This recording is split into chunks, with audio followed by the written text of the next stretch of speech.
Imetanda kwenye soko la Kabula katika eneo bunge la Bumula, kaunti ya Bungoma, baada ya mlinzi mmoja wa soko hilo kuuliwa na majambazi usiku wa kuamkia leo Jumatatu, huku mali yenye thamani isiyojulikana ikiibwa. Wakazi na wafanyabiashara wamelalamikia pakubwa kudorora kwa usalama eneo hilo, wakitaka wahusika walionaswa kwenye kamera za CCTV kwenye duka la Tofik kutafutwa na kuchukuliwa hatua kali za kisheria. Familia ya mwenda zake ikiongozwa na Rashid Wanjala inataka maafisa wa usalama eneo hilo kuhamishwa mara moja. Saa 3:30, saa 9 nikiwa nimesikia tu mtu anapiga kelele.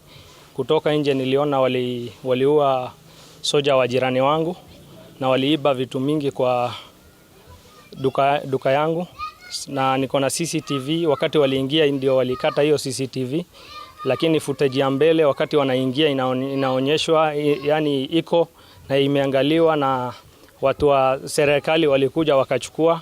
Tunaomba usaidizi kwa upande wa serikali.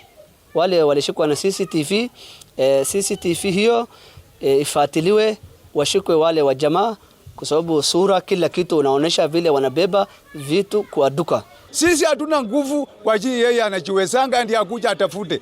Ninaomba kabla hii tunataka tuwe na usalama mzuri. Ofisa kama maaskari wasilale, watembee wakiangalia patrolling nini atendeka. Wakishapata kitu kidogo wanaenda kwa nini kwa bar, wajui patrolling. Sasa sisi tunataka change.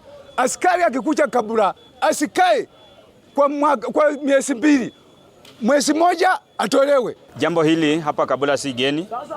Tumeumia sana sisi kama wakaaji wa Kabula, na maana tunasema kwamba hali ya usalama eneo nzima la Kabula imekuwa duni mno. Na ndio maana tunasema serikali tusaidie, hususan katika kuboresha mambo ya polisi. Tumekuwa na shida sana na changamoto ya sekta yetu ya polisi hapa Kabula, kwa sababu patrol imekuwa chini mno. Jambo kama hili ni la kuhuzunisha. Mlinzi anauliwa saa 8 ya usiku, ili hali hayo ndo masaa sisi kama wananchi tunatarajia polisi wafanye nini? Wafanye patrol.